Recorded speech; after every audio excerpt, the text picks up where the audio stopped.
जय श्री कृष्ण दोस्तों। क्या मरने के बाद आत्मा फिर से अपने घर लौटती है? ये सवाल जितना सरल लगता है, उसका उत्तर उतना ही रहस्यमय और गहराई से भरा हुआ है।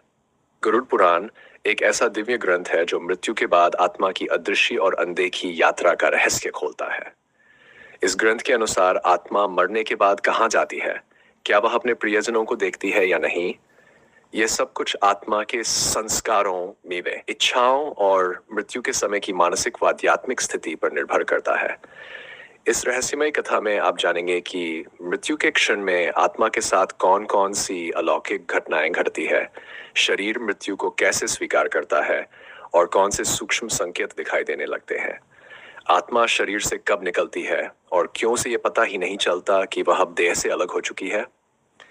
परिवार का विलाप, शोक और बिछड़ने की पीड़ा आत्मा के चेतन मन पर क्या प्रभाव डालती है, यह सब जानना केवल जानकारी नहीं बल्कि आत्म चेतना का आरंभ है। दोस्तों, आगे बढ़ने से पहले इस दिव्य यात्रा का सम्मान करते हुए इस वीडियो को एक लाइक जरूर करें और कमेंट में जय श्री कृष्णा अवश्य लिखें। तो चलिए शुरू करते हैं इस अदृश्य यात्रा को, जिसका आरंभ होता है अंत से, यानी मृत्यु से। आपको जानकर आश्चर्य होगा कि हिंदू धर्म में कुल 63 महापुराण है और इन सब में एक विशेष ग्रंथ है गरुड़ पुराण, जो न केवल मृत्यु के पश्चात आत्मा की रहस्यमय गाथा को उजागर करता है बल्कि आत्मा की अंतहीन पीड़ा, दिव्यता और कर्मों के प्रभाव को भी दर्शाता है। इस ग्रंथ में लगभग 3 श्लोकों के माध्यम से भगवान श्री विष्णु ने अपने वाहन गरुड़ को वह परम रहस्य बताया जो आत्मा की मृत्यु के बाद की अवस्थाओं को समझाता है। प्राचीन मान्यताओं के अनुसार गरुड़ पुराण का श्रवण न केवल मृत आत्मा को शांति और मोक्ष प्रदान करता है बल्कि उसके परिवार को भी आध्यात्मिक बोध, मानसिक संतुलन और गहरी अनुभूति कराता है।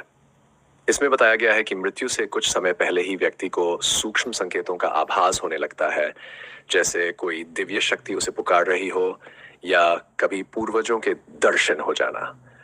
शरीर धीरे धीरे शिथिल पड़ने लगता है। ठंडक सबसे पहले पैरों से आरंभ होकर सिर तक पहुंचती है और सांसों की गति असामान्य हो जाती है, कभी तेज, कभी मंद। कभी कभी मृत्यु से कुछ क्षण पूर्व व्यक्ति के चेहरे पर एक अलौकिक तेज दिखता है, जैसे उसकी आत्मा दिव्यता से भर उठी हो।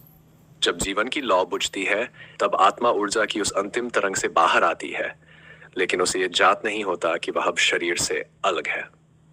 शुभ कर्म करने वालों की आत्मा सहजता से निकल जाती है, पर जिनके पाप अधिक होते हैं उनके लिए यह क्षण पीड़ादायक और क्लेशपूर्ण बन जाता है। आत्मा के निकलते ही शरीर मौन और शीतल हो जाता है, पर आत्मा भ्रम में रहती है। मैं जीवित हूं, पर मुझे कोई देख क्यों नहीं रहा। वह अपने परिजनों को देखती है, बोलती है, पर उसकी आवाज शून्य में विलीन हो जाती है। उसे लगता है जैसे वह कोई स्वप्न देख रही हो, परंतु यह स्वप्न नहीं, उसकी चेतना की एक नई स्थिति होती है। जब घर में रोने धोने की आवाजें गूंजती है तो आत्मा उन्हें चुप कराना चाहती है। मैं यही हूं, वह कहना चाहती है, पर कह नहीं पाती, वो केवल हवा में कांपती है। कुछ आत्माएं बेचैन हो जाती हैं, पीड़ा में तड़पती है और वे हवाओं को हिलाने लगती हैं, दरवाजे खटकने लगते हैं और वे परिजनों के स्वप्नों में उतर आती हैं, एक संदेश देने के लिए, एक आस लिए कि उन्हें शांति दी जाए। यह रहस्य न केवल मृत्यु का है बल्कि जीवन के गहन अर्थ का भी संकेत देता है। अब जानते हैं यमदूत कब और कैसे आते हैं। आत्मा मृत्यु के कुछ समय बाद एक नई हलचल को अनुभव करती है। अचानक उसे महसूस होता है कि कोई अदृश्य, दृष्टि से परे शक्तियां उसके समीप आ रही हैं। यदि आत्मा पुण्यवान हो तो उज्जवल तेजों में देवदूत उसे सम्मानपूर्वक स्वर्ग की ओर ले जाते हैं, परंतु यदि उसके कर्म अंधकार में रहे हों तो भयंकर यमदूत आते हैं जो उसे पकड़कर चीखों और भय के मध्य नरक की दिशा में ले जाते हैं। लेकिन ये यात्रा यहीं समाप्त नहीं होती। सबसे पहले आत्मा को उसके संपूर्ण जीवन का दर्पण दिखाया जाता है। हर पुण्य कर्म उसकी चेतना में संतोष और प्रकाश की लौ जलाता है, वहीं हर पाप कर्म उसे डर और पश्चाताप से भर देता है। यमदूत धीरे से कहते हैं, अब तुम्हारा समय इस लोक में समाप्त हुआ। अब आइए जानते हैं वह रहस्य जो आत्मा मृत्यु के बाद के 63 दिनों तक अनुभव करती है। गरुड़ पुराण कहता है कि आत्मा मृत्यु के बाद भी जिन दिनों तक इसी लोक में रहती है, लेकिन वह स्थिति सामान्य नहीं होती। वह एक गहन और अदृश्य यात्रा का आरंभ होता है। पहले 3 दिन भ्रम, मोह और अज्ञान का समय होता है। आत्मा अपनी मृत्यु को स्वीकार नहीं करती। वह घर में ही भटकती है, अपने प्रियजनों से बात करना चाहती है, पर उसकी आवाज कोई सुन नहीं सकता। यदि मृत्यु दुखद या हिंसक रही हो, तो आत्मा बेचैनी, दर्द और उलझन में घिर जाती है। चौथे से 10वें दिन तक आत्मा को धीरे धीरे सत्य का बोध होने लगता है कि वह अब शरीर का हिस्सा नहीं रही। यदि परिवार द्वारा धार्मिक विधि विधान अनुसार क्रियाएं की गई हो में तो आत्मा को थोड़ी राहत मिलती है, परंतु जिनकी इच्छाएं अधूरी रह जाती है उनकी आत्मा अशांत और अस्थिर रहती है। 11वें से 13वें दिन आत्मा के लिए विदाई का समय आता है। पिंडदान और श्राद्ध उसके अगले लोक के द्वार खोलते हैं।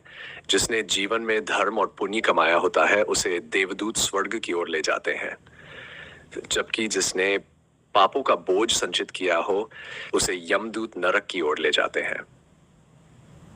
अब जानते हैं आत्मा कैसे देती है संकेत। जब कोई आत्मा मोह में बंधी होती है तो वह रहस्य में इशारे छोड़ती है।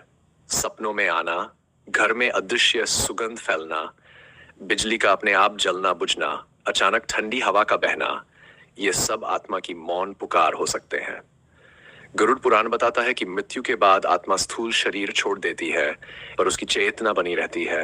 वह देख सकती है, सुन सकती है, पर कह नहीं सकती, क्योंकि अब उसके पास ध्वनि उत्पन्न करने वाले शारीरिक उपकरण नहीं होते।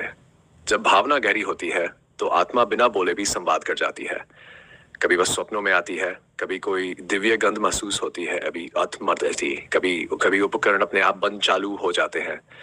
ये सब आत्मा के मौन संकेत होते हैं। मोक्ष प्राप्त आत्मा परमात्मा में विलीन हो जाती है और फिर वापस नहीं लौटती। स्वर्ग या नरक गई आत्माएं अपने कर्मों का फल भोगती हैं और पृथ्वी के कार्यों में हस्तक्षेप नहीं करती। लेकिन जो आत्माएं अधूरी इच्छाओं के कारण भटक रही होती है, वे कभी कभी संकेत